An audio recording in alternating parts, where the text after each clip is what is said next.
మనం ఫస్ట్ పరిచయం చేసుకోవడం చాలా గొప్ప విషయం. ఎందుకంటే వేదిక కూర్చొని ఊరికనే మనం అక్కడ కూర్చుంటే మనకు మనం ఎప్పుడు గుర్తింపు రావాలి. ఇలాగా ఎక్కడో తుంగతుర్తి, ఎక్కడో హుజూర్నగర్ నాకు తెలియదు, అసలు మతం తెలియదు నాకు. కానీ అక్కడ కూడా మన మల్లెపాక బ్రాండెడ్ పనిగిరిలో కూడా నేను చేసినాము. పనిగిరిలో కూడా మీకు మీ క్లాస్మేట్స్ ఇలా ఉన్నారు, పరిచయాలు ఉన్నారు మీకు.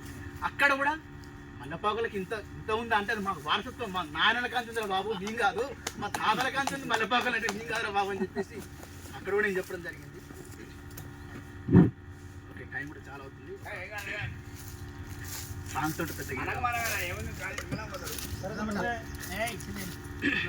అయితే మనము ఇక్కడ ఈరోజు ఇంత హ్యాపీగా ఇంత ఫ్రీగా ఉండగలుగుతున్నాం అంటే మనము బార్డర్లో సైనికులు ఎంతమందో వీర సైనికులు వాళ్ళ ప్రాణాలను కోల్పోతే కనుక వాళ్ళ ప్రాణాలను పనిపెట్టి మన కోసం వాళ్ళు చీకటనక పగులనక రేయనక వాళ్ళు మనల్ని రక్షిస్తూ ఉంటే మనం ఈరోజు హ్యాపీగా మనం చెట్ల కింద కానీ ఇంట్లో కానీ హ్యాపీగా మనం జీవించగలుగుతున్నాం.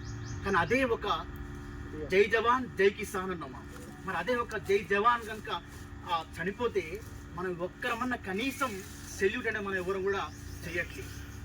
మరి మనం చేయవలసినటువంటి అవసరం ఎంతైనా ఉన్నది. ఎందుకంటే దేశానికి రైతు ఒక సైనికుడు, ఒక దేశం ఒక రక్షణ కవచంలాగా ఉంటే మనల్ని కాపాడుతున్నాడు. సో అలాంటి ఒక సైనికుడు